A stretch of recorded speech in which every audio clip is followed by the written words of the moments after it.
dito sa San Juan City sa Manila. 26 years old na po ako at nagkaroon po ako ng relationship for 3 years sa isang 27 years old na lalaki. Meron po siyang pagkaseloso.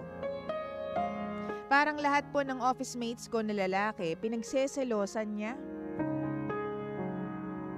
Wala naman po akong history na nagloko ako nung magkarelasyon pa kami.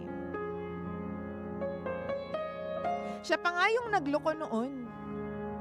Nahuli ko lang kaya umamin. Lahat naman po ng mga lalaking kilala ko simula po nung naging kami, iniwasan ko na. Pero meron lang siyang isang taong grabeng pinagselosan.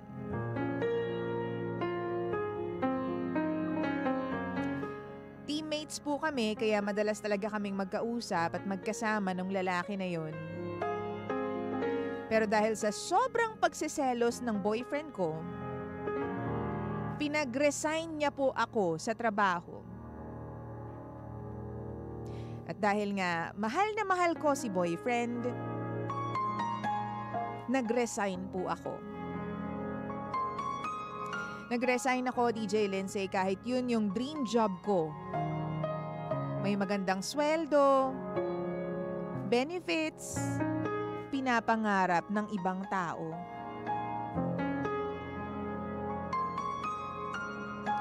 Noong time na yon, wala pa akong malilipatan na trabaho kaagad. Pero para lamang hindi kami magkahiwalay at para hindi na po siya magduda sa akin, give up ko po ang trabaho na yon.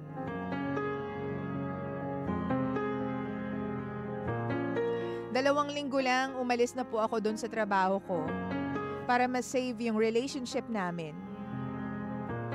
Sabi ko sa sarili ko, kailangan kong gawa ng paraan yung relationship with the guy na mahal ko. Pero after a few weeks, meron na siyang bagong girlfriend. Unbelievable, DJ Lindsay. Meron na siyang ibang babae na kinikwento sa mga kaibigan niya at tinotolerate naman ng mga ito. Ang sabi niya sa akin, ikaw kasi, ang tagal-tagal mo bago nag-resign. Sabi ko naman, syempre, hindi naman pagkasabi ko na magre-resign ako, effective na agad yun kinabukasan. Hindi naman ganun yun.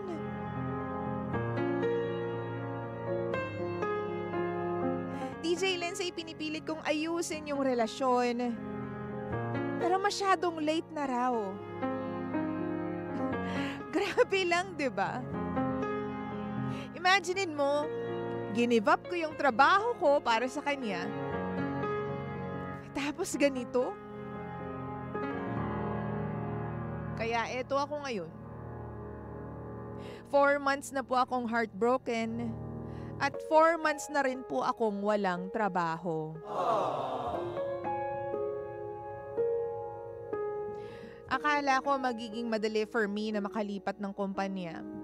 Makahanap po ng trabaho kapalit nung inalisan ko. Kasi sabi ko may work experience naman ako mula sa magandang kumpanya na to.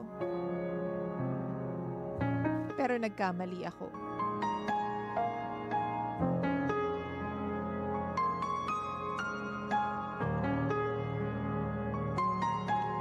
Grabe, no? Iba talaga yung nagagawa ng pag-ibig. Ngayon hindi ko po alam kung paano ako magsisimula sa love life, pati na rin dito sa employment life ko. Buti na lang wala akong ibang sinusuportahan kundi ang sarili ko. DJ, how do I move on from all of this? konting advice naman po para sa babaeng tanga na tulad ko. Muli, ako po si Dina. At ito ang lihim ng aking liham.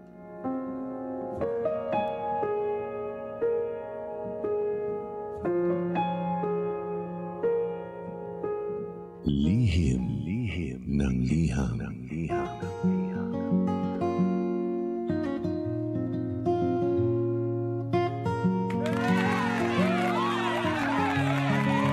Hi, Bangga!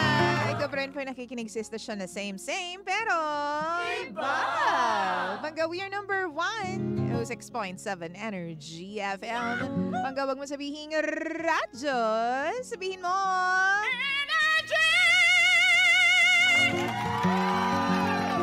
Ako pa rin po nag-iisang girlfriend mo sa radio. My name is Lindsay.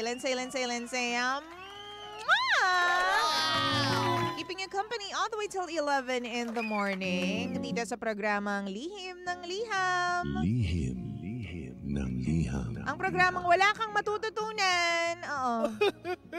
Pero meron kang mararamdaman. Uy, Panggaha, syempre naman, oras natin sa buong kapulungan, 16 minutes after 9, 9:16 on the clock. Di na makakain, wala pang trabaho. Kasi, alam mo, that brings me back to that passage I've read many years ago, I guess. Sabi dun sa passage na yun, wag mo ipagpapalit yung trabaho mo dun sa taong mahal mo because yung trabaho mo, hindi ka gigising isang araw nang hindi ka na mahal ng trabaho mo, mahal ko. Diba? As to one day, pwede kang gumising na hindi ka na mahal ng taong mahal mo. Diba? Totoo naman. Wow! Yung trabaho mo hanggat ginagalingan mo, yung trabaho mo hanggat pinaghihirapan mo, ire-reward ka niya ng ire-reward. Diba? Wow! Pero yung tao na mahal mo, pwedeng sa isang iglap magbago yung desisyon niya. 'Di ba? Siguro yun yung pinaka masasabi ko dito kay Dina. Pero kasi 26 years old ka pa lang and sobrang na-in love ka, hindi naman din kita masisisi. Lahat naman tayo, meron tayong mga, 'di ba? Meron tayong mga weaknesses when it comes to falling in love with that very special person. 'Di ba? Pero ang kagandahan dito, I'm sure isang beses lang 'yan mangyayari sa iyo, 'di ba?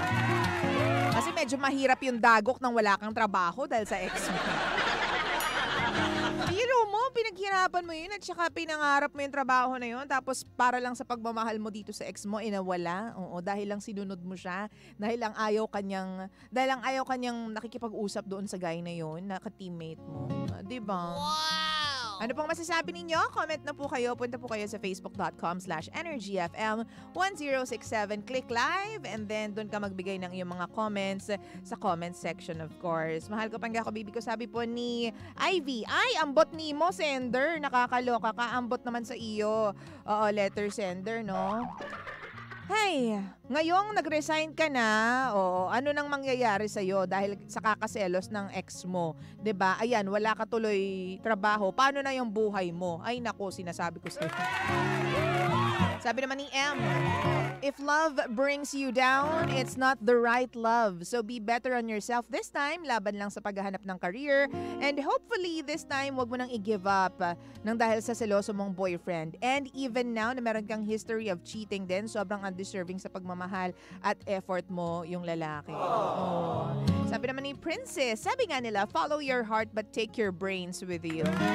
Maraming ganyang tao, sender. Yung mali nila, pilit na ipinapasa sa'yo para sila na yung magmukhang tama.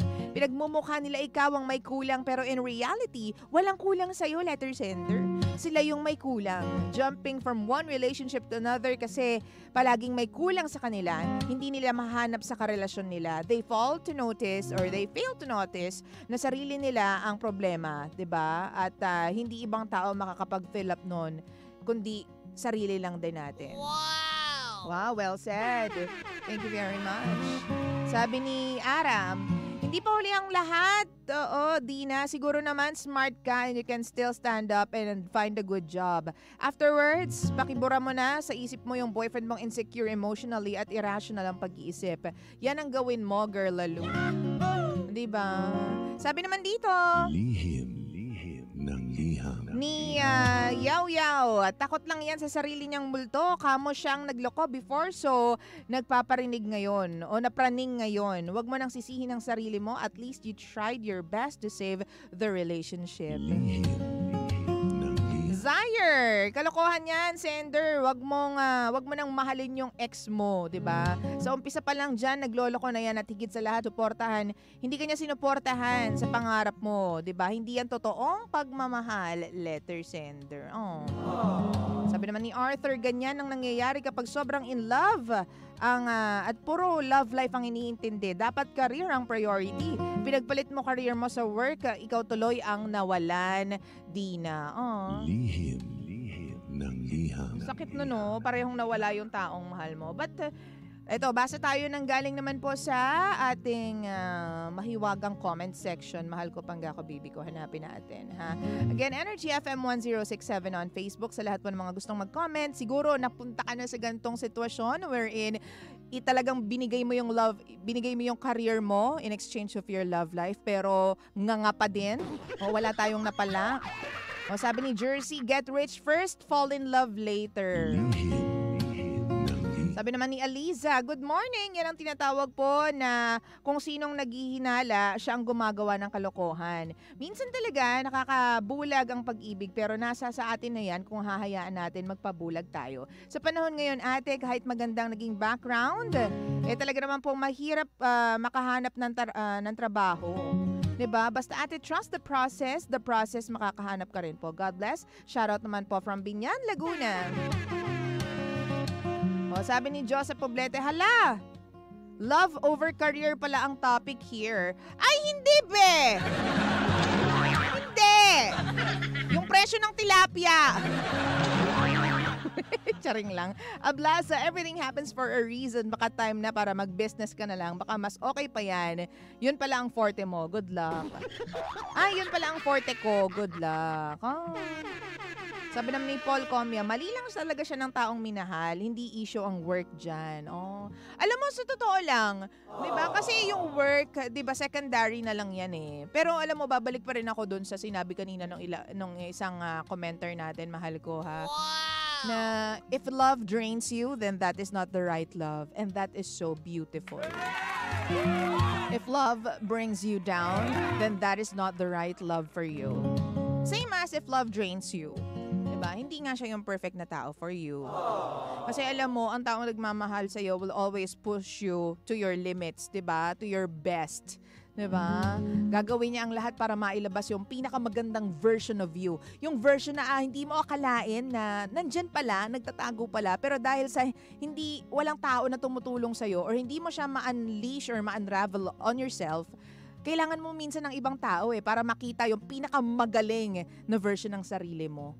And that, I guess, is true love.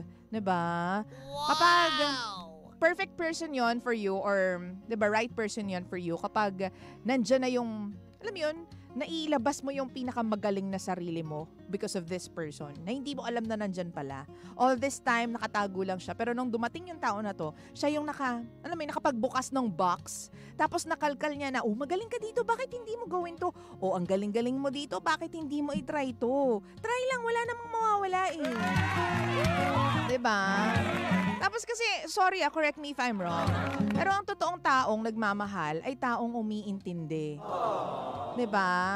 Ang taong totoong nagmamahal ay taong umiintindi. Wow! Kasi hindi mo naman talaga maiiwasan na sa different environments na mapupuntahan ng partners natin. There will always be threats. Diba? Sa ating mga relationships, sa ating mga marriages. Marriages? Ang dami mong marriage. Ito, Lindsay, yung totoo. Ilan beses ba? Kaya sinasabi ko dito, 'di ba? Maraming threats diyan sa tabi-tabi. Pero alam mo, wala kang magagawa eh. You can only trust your relationship, you can only trust the person you love, and trust yourself na kahit anong mangyari, kakayanin ninyong dalawa. 'Diba? Ang daming mga, sabi ko nga sa inyo last time, may mga taong mas attracted sa mga tao kapag alam nila na in a relationship ang taong to. May mga taong hindi pinapansin yung lalaki kapag single sila, pero kapag naging in a relationship, mas nagiging attractive sa paningin nila. 'Di ba? Yun yung mga kinds of temptation that I'm talking about, mahal ko. Pero halimbawa kung saan man mapatbat yung girlfriend mo, tulad niyan, nasa environment siya na kung saan may mga teammates siya. Hindi mo naman pwedeng, dapat wala kang teammate. Pinangarap to nung jowa mo Pinangarap to nung taong mahal mo. Bakit hindi mo siya susuportahan? Bakit aalisin mo siya dun sa pangarap niya? What if isang beses na lang tong kumatok, 'di ba? Si chance, si opportunity na to para dun sa jowa mo. Isang beses lang kakatok at hindi nakakatok pang muli. May katok ka kasi. 'Di ba? Di nawala na just because of you. At sa mga nagmamahal naman po, let's just be, intelligent enough and wise enough to pick the right person for us. Kapag alam mo sa umpisa pa lang na teka lang, medyo balakid to sa mga plano ko medyo parang hindi ka nag-a-align sa plano ko for the future. Ay, teka lang. Siguro we are better off as friends na lang but not as, romantic partners. Wow! Diba? Makikita mo naman, mararamdaman mo yan kapag supportive ang isang tao sa'yo. Mararamdaman mo ang energy ng partner mo kung negative or positive. Kung maganda pa ang dulot sa'yo o hindi. Diba? Sa very first encounter pa lang or very first date pa lang aalamin mo na kung ano mga gusto ninyo, nag-a-align ba yan together or hindi. Diba? At saka ito again, correct me if I'm wrong. Kung pareho tayo ng pinaniniwalaan, dapat meron kang pangarap muna para sa sarili mo bago ka mangarap para sa inyong dalawa ng karelasyon mo. Very important yun. Dapat meron ka munang pangarap para sa sarili mo. Dapat alam mo yung mga detalye ng pangarap mo. May mga gusto kang abutin para sa sarili mo bago ka mangarap para sa inyong dalawa ng jowaers mo. 'Di ba? Kasi yung pangarap mo, kahit anong mangyari, inevitably, gagawan mo ng paraan yan Hindi mo mapipigilan kahit ano man ang mangyari, aabutin at aabutin mo yan. Kahit may dumating pang pogi o wala. 'Di ba? Kahit may dumating mang tao na para sa'yo o wala, aabutin at aabutin mo yung pangarap mo. Siya man yung tao na para sa'yo, yung karelasyon mo man yung taong para sa'yo o hindi mo titigilan yung pangarap mo 'Di ba? So dapat meron ka munang plano para sa sarili mo. Hindi yung nagkakaroon ka lang ng plano dahil nandiyan na yung tao na yan. Nakadepende sa kanya yung plano mo. Uy, ano ka? Oo. So, hindi healthy yung ganon. Kasi pag umalis yung tao na yan, wala ka na. Oo, saan ka pupulutin? Sa basurahan. Ayaw natin ng ganon. Sayang naman yung ilang taon na pinag-aralan mo, 'di ba? Sayang naman yung ilang taon na pinagtrabahuhan mo. Masisira lang dahil lang sa tao na to, 'di ba? So dapat yung pundasyon ng tiwala mo sa sarili mo at yung pagmamahal mo sa sarili mo, number 1 yan muna. Then, everything else should follow, second, third, fourth, ganyan. Hindi yung laging merong nauuna sa'yo. Sarili mo muna, bago yung iba. Fill your own cup first before anyone else's. Kasi hindi maganda na nakasalalay tayo sa kanila or nagiging dependent tayo sa ibang tao para maging masaya. Wow! Tulad niyan, yung happiness mo na dapat nandyan ka sa trabaho na pinapangarap mo na wala. Dahil, 'di ba? Maling tao yung nakuha mo. Diba? So, ang blame naman ito at the end of the day is ikaw din yung i-blame natin dito. Wala naman tayong ibang pwedeng sisihin. Hindi naman natin pwedeng sisihin na walang niya kasi yung jowa ko. Yun, pinahiwa-hiwalay ako, tapos iiwan din pala ako, may iba pala. Sino ba pumili yung jowa na yan? Ikaw, diba? Oh, it's a perfect! Very perfect! Nasa quality din yan ng tao na pipiliin natin para sa sarili natin. Okay. O, sabi ni Josa, amen, Ate Lindsay, thank you very much. Sabi naman po ni Ate Autilias, is watching. Mami Au, musta ka dyan? Sabi naman ni Corazon Lucero is watching with you, Pretty DJ Lindsay from Better Living. Hello po sa inyo dyan. Sabi naman ni Felmar, Kuyang Loko, it's not by chance, it is by choice. Hindi nagkakataon na matagal na yung resignation ni Ate Girl. Pinili mo magmahal ng iba. Wow! Diba? At the end of the day, si Dina pa rin naman ang pipili ang sasabihin natin na nagkamali. Nasa kanya yung problema dito. At wala na tayong sisisihin pang iba. So, sa lahat po ng mga nakikinig sa atin, kung meron kang suggested na song for this story, halika na at tulungan mo ako. Let's play that song for everyone who's tuned in right now. I-message mo na ako at i-message mo sa comment section kung ano yung best song for this story. Ikaw ang papipiliin ko, ikaw ang boss ko, ikaw ang bahala dito. Facebook.com/EnergyFM1067. Mahal ko, pangga ko, baby ko, ako pa rin po nag-iisang girlfriend mo sa radio. My name is Lindsay. Lindsay. Ay, Gisingin ang Puso by Lizelle Garcia. Sabi ni Gabriel Martus. Salamat po, listening from Quezon City. Gabriel, your wish is my command. Gisingin ang Puso by Lizelle Garcia. Right here, dito lang yan sa 106.7 Energy FM. This is Lihim ng Liham. Oras natin sa buong kapuluan, 30 minutos makalipas po ang alas 9 ng umaga. Stay with us. Once again, this is Lizelle Garcia with the song Gisingin ang Puso. Tutok lang, ito pa rin po ang Lihim ng Liham. Lihim ng Liham. Nadarama ko pa.